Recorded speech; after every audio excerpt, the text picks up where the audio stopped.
Hello दोस्तों, स्वागत है आप सभी का आपके अपने YouTube चैनल आत्मनिर्भर क्लासेस में, जो कि आपके लिए लेके आया है 10th क्लास मैथ्स का क्रैश कोर्स, जिससे कि आपके आने वाला जो मैथ्स का पेपर है 30 जून को, उसमें आप बहुत अच्छा स्कोर कर सके। तो दोस्तों, यहाँ पे आपको आपके एग्जाम से संबंधित वो टॉपिक्स जिससे डायरेक्टली क्वेश्चन बनते हैं और जहाँ से क्वेश्चन आने की संभावना पूरी रहती है, वही टॉपिक्स बिल्कुल बेसिक के साथ समझाए जाएंगे। तो आप बस हमसे जुड़े रहिए और जुड़े रहने के लिए चैनल को सब्सक्राइब कीजिए, बेल आइकन को प्रेस कीजिए और अपने ज़्यादा से ज़्यादा दोस्तों तक शेयर कीजिए।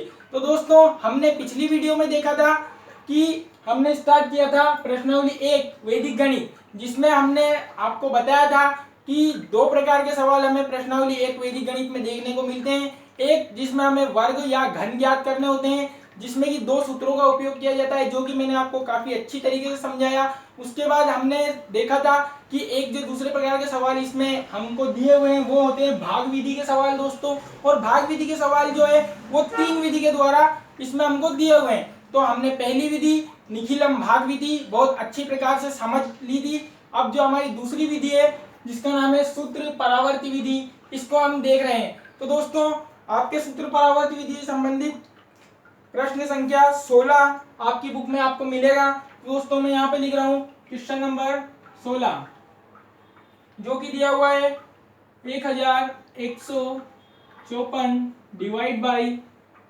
103।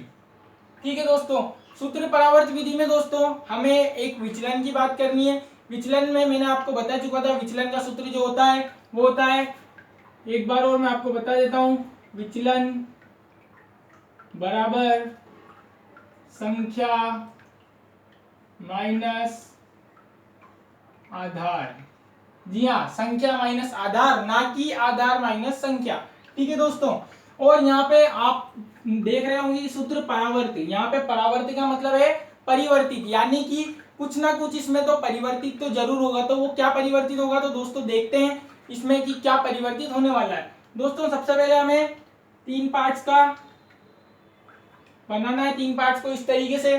ठीक है दोस्तों, आप जानते होंगे कि जिसमें भाग दिया जाता है वो होता है भाज्य, यानी कि हमारे पास भाज्य यहाँ पे क्या है 1154, और जिसका भाग दिया जाता है उसको हम कहते हैं भाजक, यानी कि भाजक के रूप में हमारे पास है क्या 103। ठीक है दोस्तों, तो भाजक का हम आधार देखेंगे। तो आप देखो 103 का आधार क्या लेंगे, आप कहोगे कि सर 103 का आधार तो हम 100 ले सकते हैं। तो दोस्तों बिल्कुल सही कहा आपने, 103 का आधार हम क्या लेंगे 100 लेंगे। यहाँ से विचलन हम निकाल देते हैं।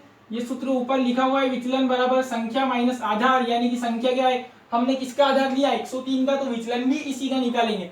तो संख्या यानी कि 103, आधार क्या लिया हमने 100, तो 103 माइनस 100 बराबर आपके पास आएगा 3।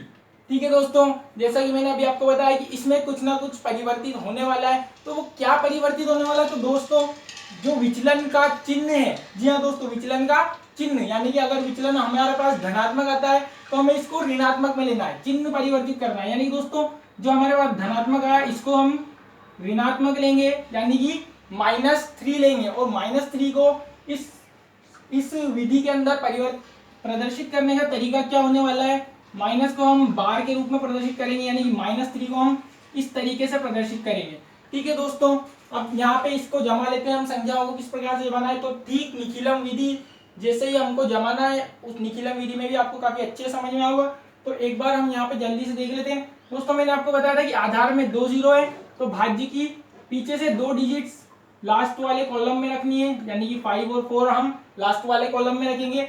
जो 2 डिजिट्स बची हुई है वो हमको मिड वाले कॉलम में रखनी है। ठीक है दोस्तों, तो मिड वाले कॉलम में हम 2 डिजिट रखेंगे, और जो भाजक है तो दोस्तों उसको हमको यहाँ पे लिखना है फर्स्ट वाले कॉलम में, तो 1 0 और 3। ठीक है दोस्तों, ये जो विचलन है -3, इसको हम रखेंगे यहाँ पे ठीक निखिलम विधि की तरह, जैसे हमने वहां पे पूरक संख्या रखी थी, इसमें हमको विचलन रखना है। और उसी तरीके से दोस्तों आधार का महत्वपूर्ण रोल रहता है हमें हमारे पास हमेशा। तो दोस्तों यहाँ पे आधार में 0 कितनी है, 2 0 है, 2 0 है, तो जो विचलन है उसकी भी हमको 2 डिजिट ही रखनी पड़ेगी। तो आप कहोगे सर 2 डिजिट कैसे रखेंगे, हमारे पास तो एक ही डिजिट है। तो दोस्तों याद रखो, अब एक ही डिजिट है तो हम सबसे पहले इस डिजिट को यहाँ पे लिख देते हैं, जो आगे वाला जो एक गैप बचा है उसको हम 0 के साथ फिलअप कर सकते हैं। ठीक है दोस्तों, उसके बाद निखिलम विधि की तरह ही हमें करना है, यानी कि सबसे पहले ये जो मिड वाला कॉलम है इसमें से ये फर्स्ट वाला जो डिजिट है उसको हम एज इट इज नीचे उतार देंगे 1 का 1। ठीक है दोस्तों, अब जो है 1 का मल्टीप्लाई मैं पहले 0 में करूंगा, तो 1 का मल्टीप्लाई जब 0 में होगा तो 1 का मल्टीप्लाई 0 में करेंगे तो 0 आएगा। फिर इस 1 का मल्टीप्लाई मैं इस -3 में करूंगा, तो बताइए -3 आएगा, तो यहाँ पर माइनस को लिखने का तरीका ये होगा। ठीक है दोस्तों, अब क्या करना है आपको, ये यहाँ से हमने पहले पहला डिजिट उतारा था, अब इस कॉलम को हमको ऐड करके नीचे उतारना है। तो आप देखोगे 1 + 0, यहाँ से फिर से हमारे पास में क्या बनेगा 1 बनेगा। 1 का मल्टीप्लाई हम फिर से वैसे ही 0 से करेंगे, तो बताइए 0, 1 का मल्टीप्लाई -3 से करेंगे तो -3, तो 4। अब देखिए दोस्तों, ये प्लस का 4 है और ये माइनस का 3 है, तो प्लस का 4 माइनस का 3 आपके पास बचेगा प्लस का 1। उसके बाद में देखिए दोस्तों, प्लस का 5 और माइनस का 3, तो यहाँ पे आपके पास बचेगा प्लस का 2। ठीक है दोस्तों, जो ये हमारे सवाल पूरा हो चुका है। अब जो आपको ये मिड पार्ट में प्राप्त हुआ इसको हम कह देते हैं क्या, भागफल, यानी कि हमारा भागफल है, तो भागफल बराबर आपके पास आया 11, और जो राइट वाले पार्ट में प्राप्त हुआ यानी कि 21, तो ये क्या है हमारा शेषफल। तो दोस्तों ये आपका आंसर आ चुका है। उम्मीद है आपको काफी अच्छे से कॉन्सेप्ट क्लियर हुआ होगा और समझ में आया होगा। तो दोस्तों अगर आपको वीडियो अच्छी लगी है तो लाइक जरूर करें और ज्यादा से ज्यादा अपने दोस्तों में शेयर करें, और जो भी हमारे दोस्त अभी तक सब्सक्राइब नहीं किए हैं तो चैनल को जरूर सब्सक्राइब कीजिए, ताकि आपको ऐसी ही बेहतरीन वीडियोस आगे भी मिलती रहे। दोस्तों आप इसको नोट डाउन कर सकते हैं, इसके बाद हम नेक्स्ट वाला क्वेश्चन जो है स्टार्ट करने वाले हैं, आप इसको नोट डाउन कीजिए।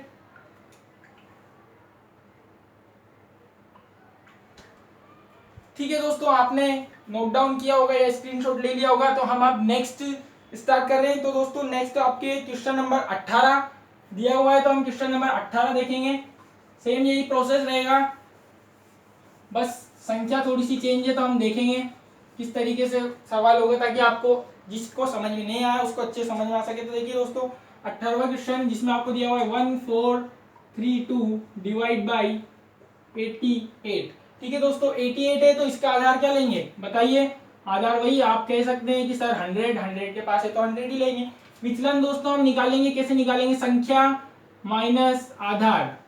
संख्या हमारी इसका विचलन निकाल रहे हैं तो संख्या इसी को लेनी है, तो 88 माइनस आधार क्या है इसका 100, तो 88 माइनस 100 कितने बचेंगे दोस्तों, माइनस के 12 बचेंगे, क्योंकि 100 माइनस का है, तो यहाँ पे हम देखेंगे माइनस के 12। मैंने आपको बताया था कि विचलन का चिन्ह हमें परिवर्तित करना है, तो माइनस के 12 का जब हम चिन्ह परिवर्तित करेंगे तो हमको प्लस के 12 मिलेंगे, यानी कि इसका चिन्ह परिवर्तित करके हम प्लस के 12 करेंगे। और अब सवाल में हमें प्लस के 12 का ही उपयोग करना है, और अगर प्लस के 12 का उपयोग करते हैं तो ये सवाल जो है निखिलम विधि का सवाल बन जाता है। तो हम इसको उसी तरीके से फटाफट से कर देंगे। देखिए दोस्तों, ये हमें 3 पार्ट्स बनाने हैं, 2 0 के आधार पर हमें 2 डिजिट इसमें पीछे छोड़नी है, और बाकी जो 2 डिजिट है वो अंदर लेनी है। ठीक है, और इधर फर्स्ट वाले कॉलम में जो है हमें भाजक को लिखना है, भाजक के नीचे हम उसका क्या लिखेंगे, विचलन लिखेंगे, तो 1 और 2। ठीक है दोस्तों, उसके बाद ये हमको फर्स्ट वाली डिजिट यहाँ पे उतारेंगे, 1 का 1, इसका मल्टीप्लाई 1 में करेंगे तो 1 1 जा 1, और 1 का मल्टीप्लाई 2 में करेंगे तो 1 2 जा 2। ओके, अब क्या करना है हमें, सेकंड वाला जो कॉलम है इनको ऐड करके नीचे उतार देना है, यानी कि 4 और 1 कितना हो जाएगा, 5 हो जाएगा। अब 5 का मल्टीप्लाई फिर से उसी तरीके से 5 एकम 5, यानी कि 5 का मल्टीप्लाई 1 में, और अब 5 का मल्टीप्लाई 2 में, तो 5 दूना 10। ठीक है दोस्तों, अब हमको इनको ऐड कर देना है, तो 2 + 10 कितना हो जाएगा 12, 12 का आएगा 2 के हासिल लगेगा आपका 1। अब देखिए दोस्तों 3 और 1 4 और 2 6 और 5 11। ठीक है दोस्तों, अब आप देखेंगे कि जो हमें भागफल प्राप्त हुआ वो है 15, और जो शेषफल प्राप्त हुआ वो है 112। दोस्तों यहाँ पे आप एक बार नोटिस कीजिए कि जो शेषफल है 112 है, जो कि भाजक से बड़ा है। भाजक 88 है और शेषफल जो है वो 112 है। दोस्तों कभी भी भाग के सवाल में शेषफल जो होता है वो भाजक से बड़ा नहीं हो सकता। अगर ऐसा होता है इसका मतलब ये होता है कि एक बार और भाग उसमें जा सकता है। तो दोस्तों एक बार और भाग जा सकता है, तो इधर भागफल में हम एक और ऐड कर देंगे, यानी कि भाग 15 बार में जाकर कितनी बार चला जाएगा 16 बार, और एक बार और भाग गया है तो यानी कि कितने और कम हो जाएंगे, यानी कि 88 और कम हो जाएंगे। अब 112 में एक बार और 88 का भाग जाएगा तो 88 तो माइनस होंगे ना, तो देखिए दोस्तों यहाँ से आपके पास कितना बच जाएगा 24, यानी कि हमने देखा कि हमें भागफल कितना प्राप्त हुआ 16 और शेषफल कितना प्राप्त हुआ 24। ये आ गया आपका आंसर। तो दोस्तों काफी अच्छी तरीके से आपको ये समझ में आया होगा। इसके बाद हम नेक्स्ट सवाल देखते हैं। आप इसका स्क्रीनशॉट ले सकते हैं या इसको नोट डाउन कर सकते हैं।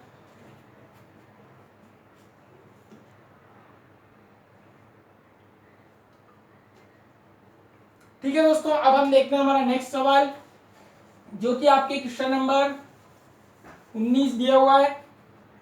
क्वेश्चन नंबर 19 एक बार हम उसको भी देख लेते हैं। थोड़ा सा उसमें 5 डिजिट्स दी हुई है, तो मैं आपको वो भी अच्छी तरीके से समझा देता हूँ।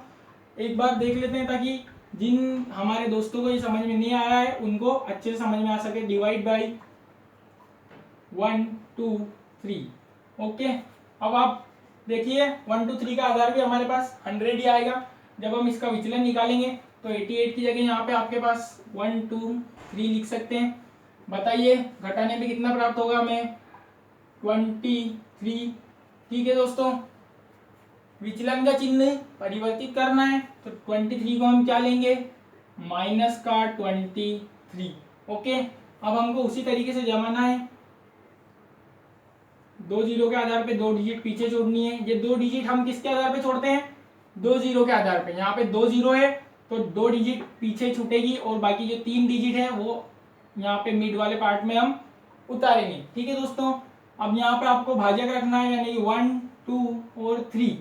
ठीक है, अब दोस्तों इसके नीचे हम विचलन को रखते हैं। हमारा विचलन क्या है -23, तो इसको हम इस प्रकार से रखेंगे कि -2 और -3। देखिए दोस्तों -2 और -3। ठीक है, अब हमको वैसे ही करना है। सबसे पहले 1 का 1 हम यहाँ पे एज इट इज लिखेंगे। 1 का मल्टीप्लाई सबसे पहले -2 में करेंगे, तो 1 का मल्टीप्लाई -2 में करेंगे तो -2 ही आएगा। 1 का मल्टीप्लाई -3 में करेंगे तो -3 प्राप्त होगा, तो हम यहाँ पे लिखेंगे -3। ओके दोस्तों, दोनों में मल्टीप्लाई हो चुका है। तो अब हम ये सेकंड वाला जो कॉलम है इसको ऐड करेंगे या माइनस करेंगे, जो भी होगा। तो देखिए दोस्तों 4 प्लस का है और 2 माइनस का है, तो क्या ये ऐड होगा? नहीं, माइनस होगा। तो 4 - 2 यानी कि यहाँ पे कितना आएगा 2 आ जाएगा। अब हमको वापस से इस 2 का मल्टीप्लाई इन दोनों में करना है, तो 2 2 4 हो जाएगा, लेकिन किसका माइनस का। और 2 का मल्टीप्लाई -3 में करेंगे तो -6 आएगा। ठीक है दोस्तों, यहाँ पे देखिए 8 -3 और -4, तो -3 और -4 मिलकर -7 हो जाएंगे। यहाँ से आपके पास 8 में से 7 जाएगा तो 1 बचेगा। फिर इस 1 का मल्टीप्लाई हमको वापस से इन दोनों में करना है। 1 का मल्टीप्लाई -2 में करेंगे तो आएगा आपके पास -2। 1 का मल्टीप्लाई -3 में करेंगे तो वापस से आएगा -3। दोस्तों यहाँ पे देखो माइनस का 6 और माइनस का 2 मिलकर हो गया -8 प्लस का 8 माइनस का 8, यानी कि बचेगा 0। यहाँ पे देखिए 5 और ये -3, तो यहाँ पे बचेगा आपके पास +2। तो दोस्तों भागफल के रूप में हमें प्राप्त हुआ कितना 121 और शेषफल के रूप में हमें प्राप्त हुआ कितना 2। ये हुआ आपका आंसर। दोस्तों ये सूत्र परावर्ती विधि हमारी पूरी हो चुकी है। अब हम जो नेक्स्ट विधि देखेंगे वो देखेंगे ध्रुजांक विधि। तो आप जल्दी से इसको नोट डाउन करें।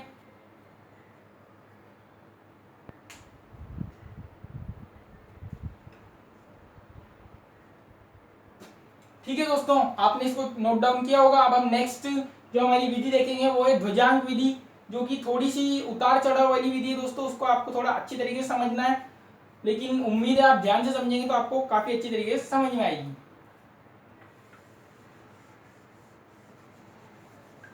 दोस्तों ध्रुजांक विधि में आपको ये याद रखना है कि जो भाजक होता है उसमें से हमको ध्रुजांक और मुख्यांक दोनों लेने होंगे। जी हाँ, ध्रुजांक और मुख्यांक हम किस में से लेंगे भाजक में से लेंगे। जैसे कि मैं आपको बता देता हूं ध्रुजांक विधि।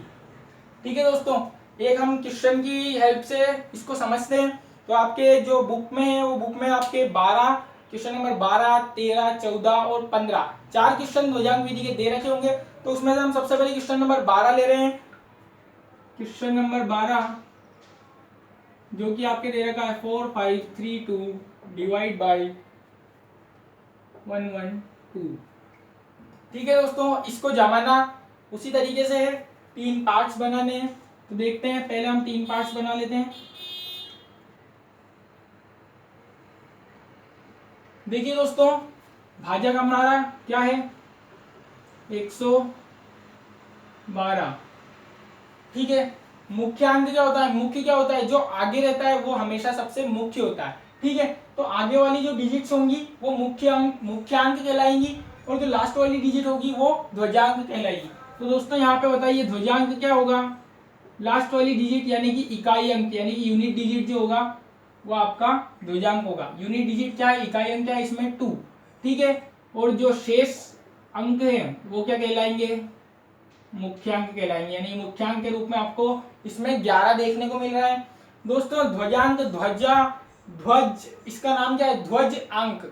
दोस्तों झंडा जो है वो हमेशा ऐसे ऊपर लहराता है, ध्वज हमेशा ऊपर रहता है। तो यहाँ पे आपको ध्यान रखना है कि जो ध्वज अंक है ये भी हमेशा इधर ऊपर रहेगा, और जो मुख्यांक है वो नीचे रहेंगे, ठीक है दोस्तों। इसके बाद आपको कैसे करना है, यहाँ से आपको एक डिजिट पीछे छोड़नी है और 3 डिजिट जो है वो मिड वाले पार्ट में लेनी है। दोस्तों ध्यान रखिए ध्वजांक विधि में हमको जो लास्ट वाले पार्ट में हमेशा एक डिजिट छोड़नी है, केवल एक। इसमें हमको आधार नहीं देखना है, क्योंकि हमने इसमें आधार लिया भी नहीं है। आपने देखा होगा हमने पहले वाली दोनों विधियों में आधार लिया था, लेकिन यहाँ पे हमने आधार नहीं लिया है। आधार नहीं लिया है तो आधार से हमें कोई काम भी नहीं है। तो दोस्तों आपको याद रखना है बस ध्वजांक में कितनी डिजिट लास्ट वाले में छोड़नी है, एक डिजिट, केवल एक डिजिट, ठीक है दोस्तों। अब हमको इसको करना कैसा है, थोड़ा सा आपको स्टेप्स बाय स्टेप समझना पड़ेगा, ध्यान से समझिए तो आपको काफी अच्छे से समझ में आएगा। देखिए दोस्तों सबसे फर्स्ट स्टेप में आपको क्या करना है, ये जो 4 है, अब बताइए क्या 4 में 11 का डिवाइड हो सकता है, नहीं हो सकता। इसलिए हम 4 में 11 का डिवाइड नहीं करके तो आगे वाली डिजिट को भी मिक्स करेंगे। तो अब ये कितना हो गया, 45 हो गया। तो अब 45 में हम किसका डिवाइड करेंगे, 11 का डिवाइड करेंगे। तो दोस्तों यहाँ पे देखिए 45 डिवाइड 11 में लिखूंगा। यहाँ पे आपको दो चीजें लिखनी है, एक लिखना है भागफल और एक लिखना है शेषफल। दोस्तों बताइए जब 11 में 45 में जब आप 11 का डिवाइड करोगे तो कितनी बार भाग जाएगा, 11 चौक 44, 4 बार। शेषफल कितना बचेगा, 1 बचेगा, ठीक है। अब जो भागफल आ रहा है उसको हमको यहाँ पे लिखना है 45 के नीचे, ठीक है दोस्तों। जो शेषफल आ रहा है उसको हमको नेक्स्ट वाली डिजिट के पास में लिख देना है। तो ये जो आपके दोस्तों ये जो बना आपके 43, ये क्या बना 43, तो इसको हम कहेंगे नया भाज्य, यानी नया भाज्य आपके पास क्या प्राप्त हुआ 43। दोस्तों ध्यान रखिएगा कि ऊपर वाली संख्या में यहाँ पे जो संख्या बन रही है उसमें भाग केवल फर्स्ट टाइम ही देना है, यानी कि पहली बार ही यहाँ पे भाग देना है। आगे से हमेशा ये जो नया भाज्य बनेगा इससे हमें हमेशा संशोधित भाज्य निकालना है। और संशोधित भाज्य कैसे निकालेंगे, तो देखिए अब इससे हम निकालेंगे संशोधित भाज्य। इसका सूत्र होता है दोस्तों नया भाज्य माइनस पूर्व भागफल इंटू ध्वजांक, ठीक है दोस्तों। सूत्र आपने देखा नया भाज्य माइनस पूर्व भागफल इंटू ध्वजांक। तो दोस्तों नया भाज्य यानी ये जो बना, हमने नया भाज्य क्या देखा, हमारा नया भाज्य क्या है 43, तो मैं नया भाज्य की जगह इसकी वैल्यू रखूंगा 43। फिर हमारे पास है माइनस, तो यहाँ पे लगूंगा माइनस पूर्व भागफल, यानी कि इससे पूर्व जो भागफल कितना है हमारे पास 4, तो यहाँ पे 4 मल्टीप्लाई, तो मल्टीप्लाई ध्वजांक। दोस्तों ध्वजांक हमारा क्या है 2, यहाँ पे देखिए ध्वजांक क्या है 2। तो दोस्तों 43 माइनस यहाँ पे कितना हो जाएगा, ये 4 दूना 8, जब आप इसमें से घटाएंगे तो ये कितना हो जाएगा 35, ओके। तो दोस्तों अब देखिए यहाँ पे आया क्या 35, यानी कि अब हमें इस 11 का डिवाइड किस में करना है 35 में करना है, ठीक है दोस्तों। तो अब जो हम डिवाइड करेंगे हमारा जो नेक्स्ट स्टेप होने वाला है वो होने वाला है 11 में हम 35 में हम डिवाइड कर रहे हैं किसका 11 का। तो मैं यहाँ पे सेकेंड स्टेप लिख रहा हूँ 35 डिवाइड 11। दोस्तों कितनी बार भाग जाएगा, 3 बार भाग जाएगा। तो यहाँ पे हम क्या लिखेंगे 3 लिखेंगे। शेषफल कितने बचेगा 2 बचेगा। तो दोस्तों हम यहाँ पे क्या लिखने वाले हैं 2 लिखने वाले हैं, ठीक है दोस्तों। दोस्तों देखिए यहाँ पे हमने जो भाग दिया है 45 में हमने 11 का भाग दिया था, हमारे पास भागफल आया था कितना 4, शेषफल आया था कितना 1। तो यहाँ पे हमने ये 1 की जगह कितना लिख दिया 4 लिख दिया। यहाँ पे हमें शेषफल लिखना है तो यहाँ पे हम लिखेंगे क्या 1 लिखेंगे। तो नया भाज्य हमारे पास में 13 बना है, ना कि 43। कितना बना 13 बना। तो हम इसको यहाँ पर भी चेंज कर देते हैं एक बार, यहाँ पे हम चेंज करेंगे तो ये आएगा 13। 13 में से 8 जाएगा दोस्तों तो कितना बचेगा? 13 में से 8 गया, बोलिए 5 बचेगा। यानी कि अब भाग भी किसमें देंगे हम? 5 में देंगे। अब आप कहोगे कि सर 5 में 11 का भाग संभव ही नहीं है। तो दोस्तों संभव है, देखो कैसे। 5 में जब हम 11 का भाग देंगे यानी कि भाग नहीं जा रहा है, भाग नहीं जा रहा है यानी कि 0 बार भाग जा रहा है। तो 5 में जब हम 11 का भाग देंगे तो यहाँ पे हम भागफल क्या लेंगे? भागफल हम लेंगे 0 और शेषफल के रूप में हमारे पास जो संख्या है वो एज इट इज बच जाएगी, यानी कि 5 ही हमारे पास शेष बच जाएंगे। 5 में भाग दिया, भाग नहीं गया तो 0 बार भाग मानेंगे और शेषफल कितना बचेगा? 5 बचेगा। तो दोस्तों भागफल हमको यहाँ पे लिखना है कितना? 0 और शेषफल यहाँ पे लिखना है कितना? 5। दोस्तों अब ये जो बना ये आपके पास फिर से नया भाज्य बना है। नए भाज्य से हम फिर से क्या निकालेंगे? संशोधित भाज्य निकालेंगे इस सूत्र के द्वारा। तो दोस्तों मैं यहाँ पे साइड में आपको संशोधित भाज्य निकाल रहा हूँ। देखिए दोस्तों नया भाज्य एक बार मैं लिख देता हूँ यहाँ पे। नया भाज्य आपके पास आया 52, तो मैं संशोधित भाज्य निकालूंगा। संशोधित भाज्य फिर से सूत्र के अकॉर्डिंग चलेंगे तो नया भाज्य क्या आया? 52 माइनस पूर्व भागफल कितना है? पूर्व भागफल लिखना है इससे पूर्व भागफल क्या है? 0। तो 0 इंटू ध्वजांक, ध्वजांक क्या है हमारा? 2। तो दोस्तों 0 इंटू 2 0 होगा, यानी कि संशोधित भाज्य जो है वो 52 आ जाएगा। यानी कि मैं यहाँ पे लिख दूंगा कितना? 52। और ये जो होगा ये हमारा शेषफल होगा, यानी कि शेषफल आपको कितना प्राप्त हुआ? 52। और भागफल आपको कितना प्राप्त हुआ? 40। ठीक है दोस्तों, तो ये सवाल आपका हो चुका है। आप चाहे तो यहाँ लिख सकते हैं भागफल बराबर 40 और शेषफल बराबर 52, ये आपका आंसर। ठीक है दोस्तों, काफी अच्छे से आपको समझ आया होगा। और जिन दोस्तों को अभी तक कोई दिक्कत है, कहीं पे समझ नहीं आया, तो आप वो नेक्स्ट क्वेश्चन में समझने की कोशिश जरूर करें। आप इसको नोट डाउन करें।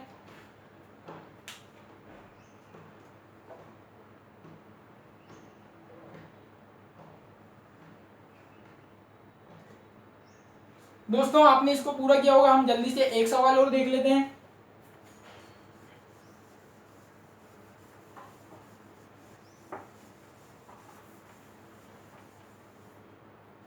तो देखिए दोस्तों, आपके जो एक और सवाल दिया हुआ है वो क्वेश्चन नंबर 13। 1 2 3 4 divide by 42। ठीक है, अब इसको जल्दी से हम वैसे ही जमाएंगे जैसा कि अभी मैंने आपको बताया। ध्वजांक क्या होगा? 2। इकाई के अंकों को हम क्या लेते हैं? ध्वजांक लेते हैं। जो आगे वाला अंक रहता है वो क्या होता है? मुख्य अंक होता है। दोस्तों एक अंक आपको यहाँ पे भाज्य में से पीछे छोड़ना है और बाकी को सबको मिड में लिखना है। सबसे पहले क्या करना है? 1 में भाग जाएगा क्या इसका? नहीं जाएगा। 1 में 4 का भाग नहीं जाएगा, तो किस में देंगे? 12 में भाग देंगे। दोस्तों यहाँ पे एक बार भाग दे के देखना है आपको। देखिए जब आप 12 में भाग दोगे, यानी कि फर्स्ट स्टेप आप 12 में डिवाइड कर रहे हो किसका? 4 का, तो आप कहोगे कि सर भागफल आएगा कितना? 3 और शेषफल आएगा कितना? 0। ठीक है, एक बार देखते हैं। तो यहाँ पे मैं लिखूंगा भागफल 3 और शेषफल यहाँ पे लिखूंगा मैं कितना? 0। ये जो प्राप्त होगा इसको क्या कहेंगे? नया भाज्य। इसको हम कहेंगे नया भाज्य। नया भाज्य आपके पास कितना आया? 3 आया। दोस्तों यहाँ पे ध्यान रखना, अभी हम संशोधित भाज्य निकालेंगे जो कि हमें धनात्मक प्राप्त होना चाहिए। तो देखते हैं दोस्तों, संशोधित भाज्य मैंने आपको सूत्र लिखाया, नया भाज्य माइनस पूर्व भागफल इंटू ध्वजांक। इसके अकॉर्डिंग जब हम चले तो नया भाज्य आपके पास क्या आया? 3 आया। माइनस पूर्व भागफल क्या है? 3 ही है। इंटू ध्वजांक क्या है? 0 है। सॉरी, ध्वजांक क्या है?